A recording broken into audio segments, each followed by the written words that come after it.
She does know what she wants, and I do respect that, but the only head I ever wanted was Cersei's, and I didn't get the pleasure, so... Our next historian, she's no queen, she's no princess, and she's certainly no lady. No, she's the baddest bitch in Westeros.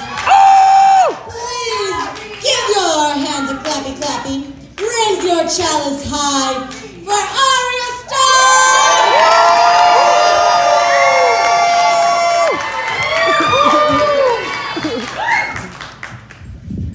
Valar Morghulis. The girl is Arya Stark of Winterfell, and I am drunk. And I'm going home, but only for a little while, because what I really want to do is go exploring. It's true. I actually found the perfect face to use for my expeditions. Don't worry, she didn't suffer much. The girl is Arya the Explorer, and I'm going on a boat. I already went. Yeah, I'm back now. I'm back. I went west of Westeros, across the entire Sunset Sea, and do you guys want to know what I found? You guys want to know? Alright, what's west of Westeros? The fucking east coast of Essos. Yeah, that's it. That's all there is. Just 2 bloody continents. It's all George wrote. And apparently the world is round, just like him. 7 L's. Yeah. So, what was shitty is that it took me like halfway across the fucking red waste until I found some horse barbarians and realized that I was in Essos. And I was like, fuck. But, let's just take a second to talk about the Dothraki and the fact that 99.9% of all the brown and black people in this world are either fucking savages or enslaved. Not to mention the fucking segregation of the House of Black and White, right? But seriously, can anyone in here name a single black character that even has a last name? Can we do that? I don't think so. Yeah, it's hard. But, honestly, it's not all the racism and sexism that bothers me the most. I get it. It's like the Middle Ages mixed with Middle Earth. George just middle things, it's fine. But no. It's the fact that it's unfinished. That's the part that bothers me the most. By now, couldn't we just get the fucking crib notes for the last 2 seasons, or the last 2 books, right? Am I right? Yeah. Am I right or am I right? Yeah. And then, maybe then my sex life wouldn't have sucked so fucking hard, right? Seriously, the first guy that I fuck, and he tries to marry me. What the fuck? 7 L's? Yeah, seriously. It's but it really is because I'm that good, especially when I take off the old gloves. Yeah. I'm like a Shay in the sheets and a Brienne in the streets. Gendry, he especially liked it when I put on Walder Frey's face and I let him do me up my bum. But at least he knew to stick it with the pointy end. But seriously, how lame would have it been if I fucking accepted his proposal, right? Seriously, all men must serve. Valar Doharos. All men. And I'm starting to think all women must serve too. I want to check out some of those King's Landing strips. Oh yeah. I really want to explore all the landscapes, except for maybe Hot Pie, because that sounds like a fucking Westeros steamer. Something you have to pay extra for in a Dornish whorehouse. But the truth is, I gotta do some cool ass shit, right? I gotta learn the art of the faceless man, which is sweet. So now I can fulfill my lifelong dream of being a janitor in a Scooby-Doo episode. But I never understood why, like, your body changes when you change your face, right? But I guess it's just face-off rules. So it's the same way that you can turn Nicolas Cage into John Travolta. And it was pretty fucking sweet that I got to be the one to kill the Night King, right? Alright, I've been practicing this.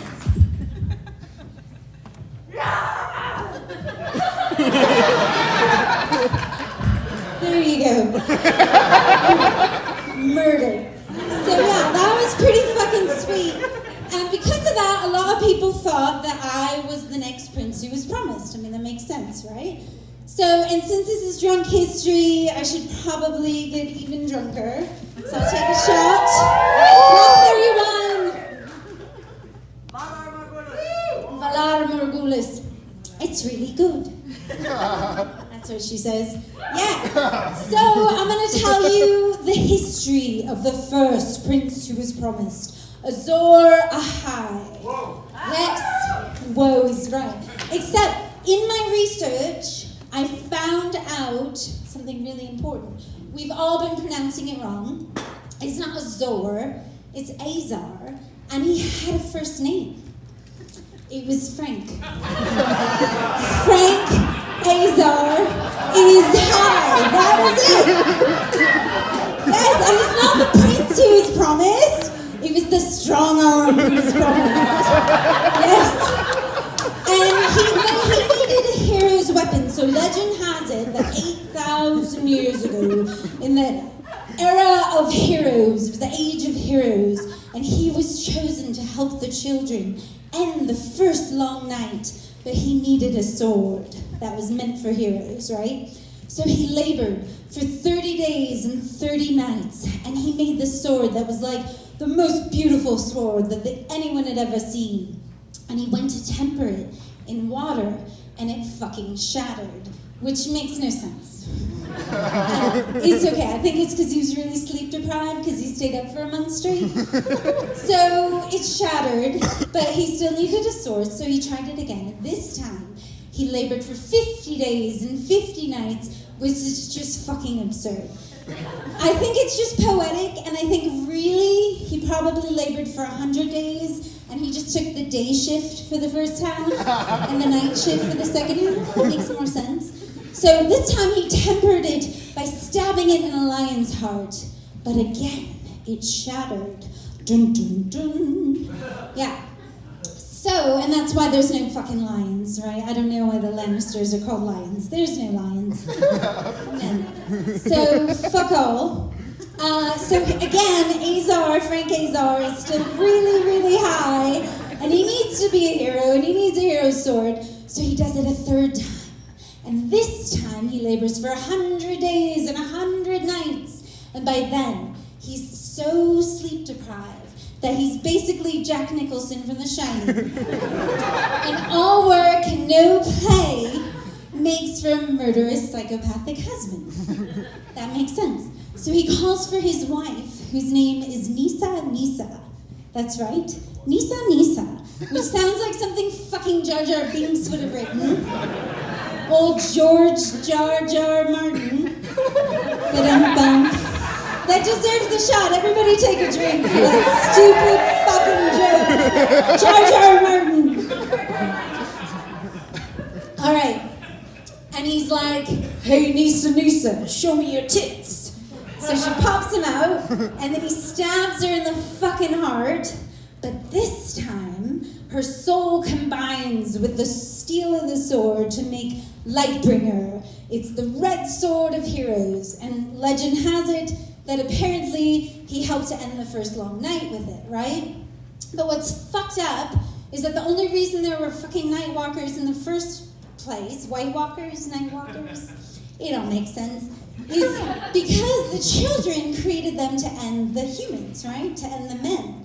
And this is where like the timeline gets all janky, because supposedly that happened 2,000 years after they had a treaty between the men and the children. so I don't fucking know. But let's not worry about the math in a world in which everyone's justification for anything is, it is known. But why? It is known. But how do you know? It is known. Okay, you're not going anywhere without fucking debate, right? All right, so, but I don't honestly blame them, because before the men came, it was a beautiful world full of magic and unicorns and giants and magical tree gods, and then these fucking white dudes showed up and just started slaughtering brown children, and I thought this was supposed to be fiction, but yeah. And they were actually right that men would be their demise. It was fucking King Bran, right? The vegetable.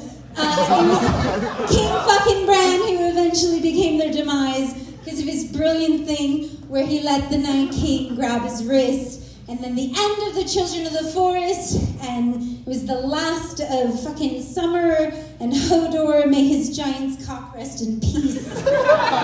And all the eye rolling, and he never even went back in time to become Bran the Builder, or any of the other billions of loopholes that they left unfinished. But everybody, let's raise our glasses to the fucking first 6 seasons. To the first 6 seasons! Yes! This series was like a drunken hookup, alright? It started off hard, and the sex was fucking brilliant. And then all of a sudden, it turned into a sad, soft whiskey dick that never came. And we're all left with blue balls forever.